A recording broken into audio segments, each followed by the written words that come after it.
My Sassy Girl. The film tells the story of a male college student, Jean Woo, and the girl, Jean Ji-hyun, who is never named in the movie. Jean Woo just can't seem to get lucky in the love department. Even his mother attempts to help him since she tells him to go to his aunt for two reasons. His chances are so grim. In the first place, Jean Woo makes his aunt think of her recently drowned son. In addition, his aunt wishes to introduce him to a certain girl. Jean Woo puts off visiting his aunt on multiple occasions. Jean Woo is shown at the top of a mountain in the film's opening scene, talking longingly about a girl he knew 2 years ago who had dug a time capsule with him there.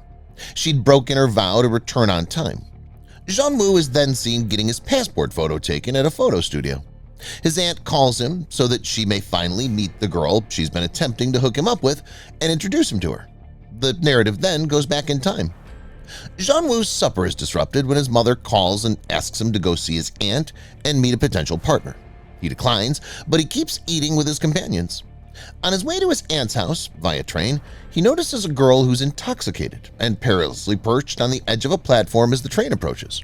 He pulls her to safety just in time. Jean Woo cannot help but stare at the girl rocking back and forth inside the train. She has a minor attraction for him, but her inebriation repulses him. Eventually, she calls Jean Woo honey before passing out on a passenger. Jean Woo is violently reprimanded by the other passenger and told to look after his girlfriend. Jean Woo carries her all the way to the closest hotel while being extremely frazzled. Her cell phone calls as she's in the shower. While completely naked, he rushes outside to answer it and gives the caller their location. Jean Woo is suddenly taken into custody by 2 female police officers when he learns there are no towels in the shower. He returns home after being released from the prison where gangsters had harassed him. A quick flashback of his academic failures throughout his youth is shown while his mother hits him with a vacuum cleaner for failing to show up at his aunt's house. The girl calls him and demands that he come to meet her and explain why he was lying naked in bed with her. The girl's dominant and demanding tone during the phone call sets her typical Xanthi posture, which she keeps the entire movie. She orders for him at the takeout joint and the bar to which she brings him and criticizes his selections before instructing him on what to order. She breaks down in tears, confesses to splitting up with her lover the day before, and becomes very intoxicated over soju, which leads to a second visit to the same hotel. She starts to have a more significant role in his life following this second overnight visit at the motel. She stops by Jean Woo's classroom and excuses him from class, telling the teacher that Jean Woo is the father of the unborn child she will shortly abort. Jean Woo puts up with the girl's unpredictable mood swings, from exuberant to outright aggressive, and lets her abuse him for her enjoyment. She provides Jean Woo 3 different screenplays from various genres during the film because she wants to be a scriptwriter. The Demolition Terminator is an action film that symbolically reverses gender roles by having the girl rescuing her hapless lover, Jean Woo.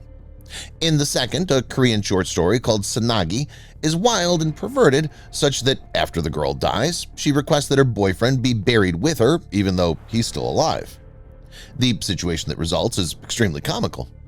The final film is a parody of a wuxia samurai film that uses many cliches and out-of-date details. The Girls from the Future, which unites all 3 stories. Jean Woo is resolved to assist in the girl's pain relief despite all the terrible things he has to go through. In one scenario, he intends to surprise her by taking her to an amusement park late at night for her birthday. However, things don't go quite as he had designed. A soldier who's missing from duty confronts the two and takes them captive while ranting about his woes. Jean Woo persuades him to free her, and Jean Woo convinces the soldier to free Jean Woo and carry on with his life. She's steadfast in her suffering throughout the film's first half, doling it out liberally. But as the second half begins, she starts to transform and exhibits vulnerability. The girl is waiting for Jean Woo after class when the film's second, more dramatic part starts. When she suddenly complains about the discomfort her high heels are causing when they're walking across the university campus, Jean Woo is persuaded to change shoes with her. She instructs him to chase her out of joy, and he does so while wearing high heels. They go back to her house as it begins to rain. Jean Woo overhears a passionate quarrel between the girl's mother and herself about the girl's relationship with him at her home. After a long period of silence, he finally starts to live without her. To celebrate their 100th day together, she phones him one day and asks him to bring her a rose in class. By doing this, he sets up a tender and romantic sequence in which he enters the auditorium in disguise and is about to depart until the lovely melody of George Winston's variations on Pachelbel's Canon in D pulls him to the front. The girl's performing on stage while playing her piano in front of her all-female students, who applaud in praise of his romantic act. The spectator is then informed that her previous boyfriend also made a similar gesture. Her parents confront him at her residence as the evening progresses. Her father requests a breakup because he's understandably furious that she's drunk once more. After some time has passed, the girl phones Jean-Woo and asks to meet for supper. He's shocked to see her on a date when he gets there. Jean-Woo is introduced to him by the girl as her friend. Jean-Woo and her date are left alone, and the girl briefly leaves the table after supper. Jean-Woo advises her to adhere to 10 rules to guarantee her happiness. He created his laws after much suffering, sacrifice, and commitment to the girl. Her date starts outlining the rules as soon as she gets back. She now understands how well Jean-Woo knows her and how much he loves her. Suddenly ending her date, she goes looking for Jean-Woo. The two realize their relationship is changing after being reunited. She unveils a time capsule as they journey to a mountain in the countryside. The previous evening, the pair wrote letters to one another expressing their honest thoughts. The girl claims that these letters would be interred next to a specific tree on the mountain. After 2 years, they decide to gather back together by the tree to read the messages. Following the burial of the time capsule, they part ways. Jean-Woo puts a lot of effort into bettering himself over the course of the 2 years, even writing a book called My Sassy Girl, for which the movie rights have been purchased, an event he can't wait to share with the girl. He leaves for the mountain on the scheduled date, but the girl's nowhere to be found. Eventually, he reads her letter in the time capsule and discovers the cause of her distress and behavior. She compares Jean-Woo to her ex-boyfriend, who passed away before she met Jean-Woo, rather than ending their relationship. She'd been meeting with the mother of her deceased fiancé, who wished to introduce her to a lovely young man for the entire time the girl and Jean-Woo were dating. Jean-Woo first went to a tree a year prior, and now the girl shows up. An elderly man is seated beneath the tree. A similar tree was planted by a young man so that someone special wouldn't be unhappy, and the elderly guy exposes the secret of the tree during their talk, saying that he has read the letters and that it's not the same tree because the original tree had been struck and destroyed by lightning a year earlier. The girl claims that she had thought that fate would bring the two of them together over the course of the 2 years. The girl witnesses a UFO time machine speeding away as she starts reading the letter.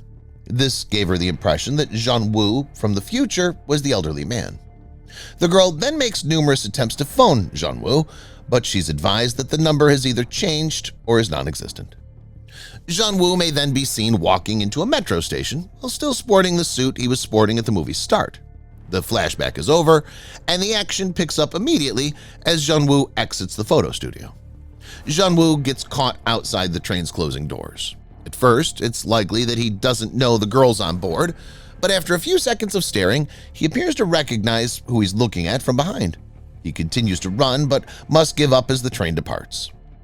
After a year and a half, the girl is astonished to hear a familiar voice apologize for his tardiness for lunch with the mother of her deceased boyfriend. Jean-Woo, who the mother has been attempting to introduce to the girl for years, is introduced by the mother. Jean-Woo's aunt, the mother, asks the girl to go out with him, hoping that he'll make her life easier. She goes on to say that Jean-Woo can seek advice from the girl on his upcoming trip to England, to which she responds, "I don't have to go anymore." They're holding hands underneath the table as the girl claims she believes she encountered Jean-Woo's future self. The final image returns to the anniversary scene where the two enter a bar wearing school uniforms and present their IDs. Well, that's it for today. If you enjoyed the video, please like, share, and subscribe.